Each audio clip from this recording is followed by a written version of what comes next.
and welcome to the Healthy Half Hour podcast. We are your hosts, Richard and Karen Inslee.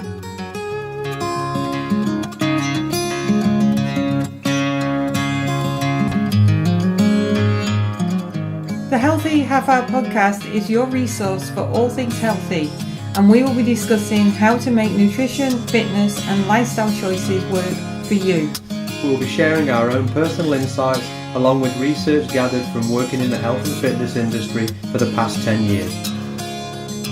Our show is brought to you by the 7 Day Shred, which can be found at 7dayshred.com, and please feel free to visit our podcast website, which can be found at healthyhalfhourpodcast.com.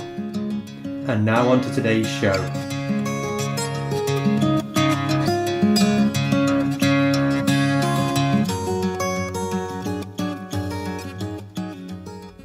Hi, we're back again just after Christmas, and what have we been up to? I did forget to say on the last podcast that one of the things that I'd been invited to as school board trustee was our local elementary school's Christmas concert, which was really, really cute. The kids were adorable, and they actually did loads of little skits on sugar and cookies, and they actually did, the older kids at the end did a holiday bake-off, like the Great British Bake-Off show, and with fake foods and judges, and it was really cute. It's really, really well done. So that was a fun addition. And you were invited there because you're obviously a school board trustee now. Yes, I am. I don't know if I'd actually mentioned that on a previous. I think you mention it every podcast now, like some stardom thing you've got going on. Yeah, Richard thinks I'm a local celebrity now, and that they should send cars to come and pick me up and take me to events, but I don't think the board will agree to that somehow. No, give them time.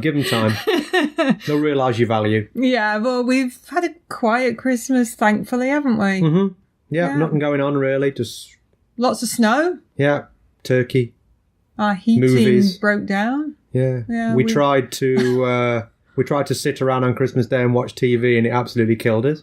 Yeah, we don't do well sitting around. No, we don't. And I was actually thinking of writing a blog on it, because we noticed that a lot of people, as they get older, like, they don't move as much, and they're not able to because they haven't invested in their health enough, like when they've been younger. But it was horrible, like just actually sitting there. But then there's a lot of people that actually can't do anything else.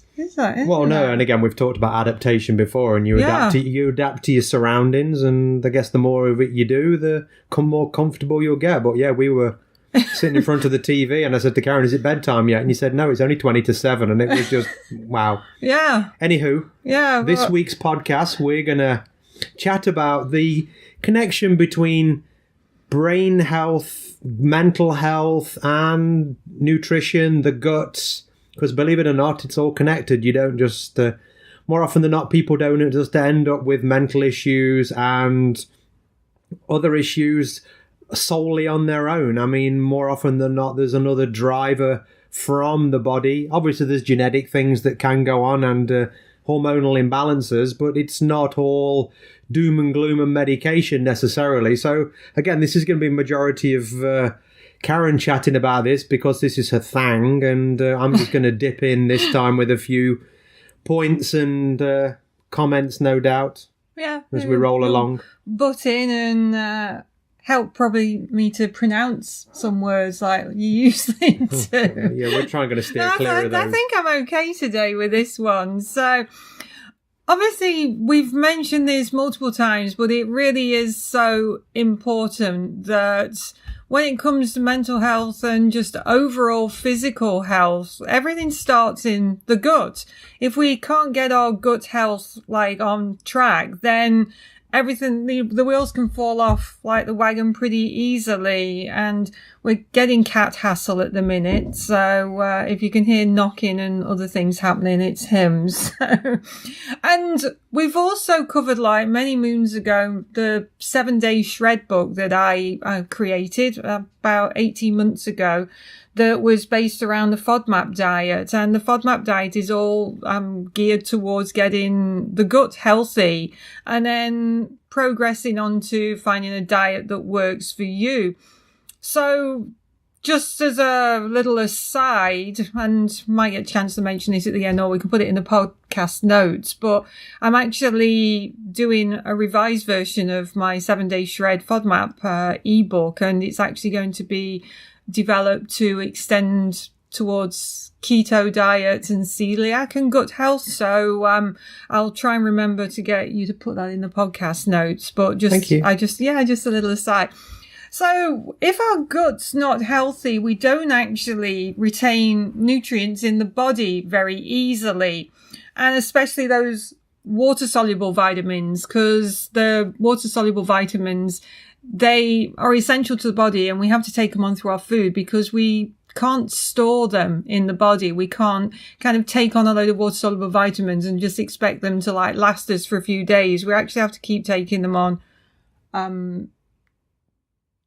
daily. Sorry, I thought you were going to say something there. I was looking to let you finish. Oh, okay. So we have to take them on daily through our food because we can't retain them in the body. Because again, those water soluble vitamins, if you're wondering which ones they are, they're basically not A, D, E, and K, because A, D, E, and K vitamins are all fat soluble.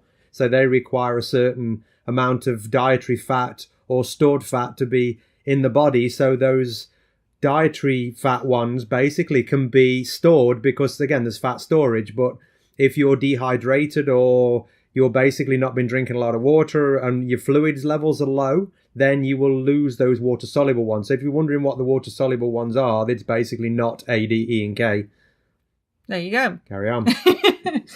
And one of the things when it comes to gut health and retaining those water-soluble vitamins or any nutrients in the body really, is that high sugar diets can actually deplete like nutrients from the body, and they can deplete those water-soluble vitamins a lot faster than the other ones. So just something to consider. And one of the things when it comes to gut health and high sugar diet, actually depression's more prevalent in people who actually have type 2 diabetes. And the reason being is that glucose can actually damage our brain, and it damages the nerve cells and stops them working properly. And that's why diabetics develop like nerve damage, eye damage, brain damage. And I'm going to cover like gut-brain connection shortly. Stop calling me shortly. But again, type 2 diabetics can have a lot of complications. So one of those being is they are at a higher risk of developing depression and anxiety and mental health issues. So the water-soluble vitamins that I want to be particularly focusing on today is the B vitamins. And there's a B vitamin called niacin, which is B3. And a deficiency of niacin and, more importantly as well, tryptophan actually causes a disease called pellagra. And pellagra actually affects the skin, the digestive system, and our nervous system, our central nervous system. So it's a bit of a double whammy, because if we've got poor gut health, our digestive system isn't working properly, but that can impact how our body retains that niacin and tryptophan production. But it also, and obviously if you develop pellagra, then that too depletes your digestive system. So it just is like, feels like one of those like merry-go-rounds that you can never get off. And I'm actually reading a book right now, and no, you're not. You're talking on a podcast. Oh, true. Yeah. So it's actually going to be mentioned in your next newsletter, isn't it? I believe so. The books that we read this year. I'm still reading it, and it's a little bit hard going, but it's actually the doctor that was responsible for proving that this disease called pellagra is nutrient causal for depression, anxiety, and mental health. And the book actually covers a lot as to how he came up with this and the struggles that he had to get people to take him seriously. And the reason that pellagra has been linked to depression and anxiety is because it affects the central nervous system and depletes those niacin levels and tryptophan levels in the body. And believe it or not, the FDA have actually approved niacin B3 as a legitimate treatment for pellagra. And obviously it's been helping people with mental health issues and depression. So I'm not going to get into the science bit just yet, but I will soon. So you should see my notes, because this is what I talk about a lot professionally when I go into workplaces and organizations. And my focus when I'm working is on mental health and the link between cortisol, nutrition, and many other factors. And so I made notes because I go off track and see something sparkly. I don't think anybody could put two and two together with that one. Well, this topic today is just like so important to try and like make sense. Well, put it in a logical order, I guess. And so you've probably heard of tryptophan, serotonin, dopamine before. Well, believe it or not, 95% of the serotonin that our body produces is actually found in our gut. So if we haven't got optimal gut health, then our serotonin levels are actually going to deplete pretty quickly. But you actually need tryptophan to make serotonin. And you need tryptophan to keep your levels of B3 niacin boosted. So if you're nutrient depleted, you've got poor gut health, this can lead to chronic systemic inflammation. And we've talked about inflammation a lot in the past. Inflammation is basically overstimulation of our immune system. And the root of all disease. It is. It's and chronic systemic inflammation. See, I can say systemic, but it's just obviously like lots of big words in one like little small bit. So chronic systemic inflammation has been proven to be the root cause of depression, because what ends up happening is there becomes an increase in circulating inflammatory cytokines in the body. And one of the biggest producers as well of inflammation is actually body fat. So the more body fat you're carrying, the more excess weight that you're carrying, it can actually cause more inflammatory cytokines and more inflammation actually in the body, which gives you you're at a bigger risk factor of developing depression and anxiety. So basically, one of the reasons for controlling our weight is important just from a mobility perspective. But if we are actually obese, chronically obese, classed as overweight, carrying a high percentage of body fat, we are indirectly at a higher risk of developing depression and mental health issues. And as I said, typically you'll find a lot of type 2 diabetics are actually at a higher risk factor of developing depression, because typically type 2 diabetics, not all of them, but are carrying excess weight. So that's where, when I said earlier that type 2 diabetics are at a higher risk factor of developing depression, and this is one of the reasons why. And chronic systemic inflammation, as I said, can increase those circulating inflammatory cytokines in the body. And those inflammatory cytokines will actually reduce the levels of serotonin in the body. And the way that actually happens is that because you need tryptophan to actually make serotonin, in the presence of those inflammatory cytokines, it can actually prevent tryptophan producing serotonin, because it's almost like it sends tryptophan down the wrong street. So if you've got a road map and tryptophan takes the wrong turning, and what happens is that those inflammatory cytokines actually convert tryptophan into something called kynurenine instead. If tryptophan gets converted to kynurenine in itself is not inherently like always a bad guy, but kynurenine can get converted really, really easily into something called quinolinic acid, which is a neurotoxin, and that's what can poison our brain and lead to depression, anxiety, mental health, mood swings. But there is some good news to this, that exercise can actually prevent kynurenine being converted into quinolinic acid, because exercise actually helps kynurenine be uptaken into the muscles, and it prevents that quinolinic acid actually being produced. So exercise is good for you? Yeah, so when you... I'm shocked. Yeah, so if ever you have been at a talk that people have said the best medicine for depression is exercise, that's the reason why. Because if you've got poor gut health and a lot of metabolic processes have gone wrong, you've got a lot of chronic systemic inflammation, and that tryptophan isn't producing enough serotonin and gets converted to kynurenine, then that exercise, actually doing exercise will actually help you to feel better, simply because it prevents that quinolinic acid, that neurotoxin, like being produced. But the only thing is, how do you motivate somebody to exercise that isn't motivated?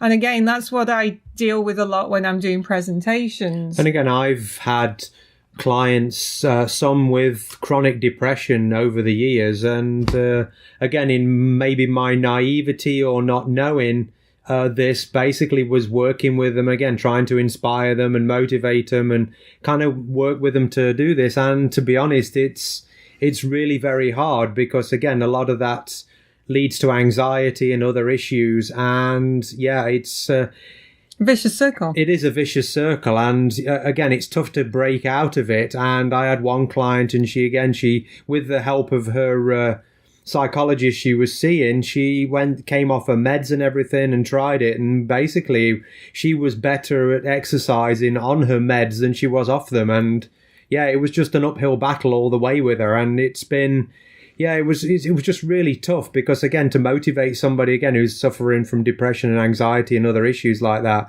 there's more reasons why they can't than can, because again, just of their mental state at the time and how they're thinking, just to inspire them to do something. I mean, it was just a lot of work, and it's still an ongoing thing, and we do keep in contact, but I don't see them anymore, purely because, again, they really need to get kind of the mental issues under control, maybe with medication to start with, and then kind of move forward from there. And sometimes medication, like we've said this before, sometimes it's necessary to use it as a crutch until you get the nutrition on track, because we've dealt with clients who've been on Lipitor and cholesterol meds, and it's like, okay, let's carry on with the drugs. We obviously are not medical practitioners. It's outside of our scope of practice to recommend you change any of your medications. We've said this in the past, but sometimes drugs are there as a crutch. I mean, if you had a broken leg, you would use crutches to get around until your broken leg's fixed, but you wouldn't keep using the crutches after the break is fixed. So again, sometimes those drugs are necessary. But that's why, especially you, when you're working one-on-one with clients, I mean, we always try and get across just the importance of the nutrition. And sometimes if you're working with somebody who's clinically diagnosed as obese, it's like, okay, what do we deal with first? Let's deal with the nutrition, because obviously it'll help you move better. But like say, trying to get across to them the nutrition, how it's going to improve gut health and their mood and like mental health issues, because then they're going to get motivated to exercise more, but you can't get them to exercise more while they've got all that chronic systemic inflammation. No, and we always back it up with, again, let the doctor know what they're doing, because again, we've had people on blood pressure meds, and the meds are artificially keeping their blood pressure low. They change their diet, the blood sugar levels drop, they start to exercise more, and then all of a sudden their blood pressure will start to regulate normally and start to lower. You're still taking the medication, so now your blood pressure is going lower than it should be. So again, they need to be in communication with their doctor and maybe have regular checkups. And again, doctors are all too pleased to adjust medications and lower them if necessary, again, as people's health improves. And again, I said that like body fat is the biggest producer of inflammation, and I hopefully explained how that chronic systemic inflammation can lead to those mental health issues and depression and anxiety and mood swings. But also, when it comes to body fat, it's important to realize that people who do actually exercise more can switch very quickly and very efficiently from glucose burners to fat or ketone burners. So when I see people online or discussing being on a ketogenic diet, and then I had one woman I interacted with, and I think I've mentioned this before, that she didn't exercise. She wasn't interested in how what her body fat levels were, so her rate of chronic systemic inflammation was going to be increased. But everybody was in this Facebook group trying to force the weight loss just by the diet, and the exercise is going to help from a health benefit, but it'll help you convert from being a glucose burner to a fat or ketone burner way more effectively. So again, you kind of need the two. And I was actually reading some information on the ketogenic diet over the holiday period. And it was actually quite interesting, saying that you don't need to be in a ketogenic state to actually burn fat and ketones. But on the flip side as well, it was actually illustrating in the study details of how even when you are in a ketogenic state, you are not necessarily going to be burning fats and ketones. So it was actually quite interesting to read it. And like you said, I said a couple of podcasts ago, we need to revisit the keto diet and kind of get on it and have a look. Again, we've learned a lot over the last 14, 15 months since we did the last one. So yeah, probably revisits required in the new year. And again, one of the things as well when it comes to mental health issues, depression, anxiety, mood swings, all of these issues that a lot of people do suffer from nowadays, is that chronic stress can elevate our cortisol levels, and obviously stressful situations, disrespectful behavior, stimulant, sugar can actually increase our cortisol levels, and elevated cortisol levels over long periods of time can develop into chronic systemic inflammation. So poor quality foods, especially sugars, can actually cause those cortisol levels to remain at a higher than normal level and for long periods of time.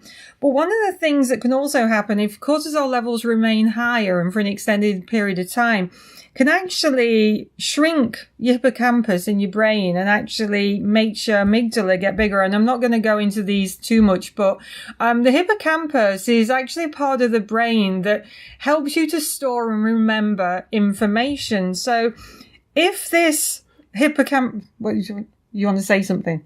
No. Oh. So if the hippocampus is shrinking due to high sugar intake, then it's affecting that part of the brain that helps you to store and retain information.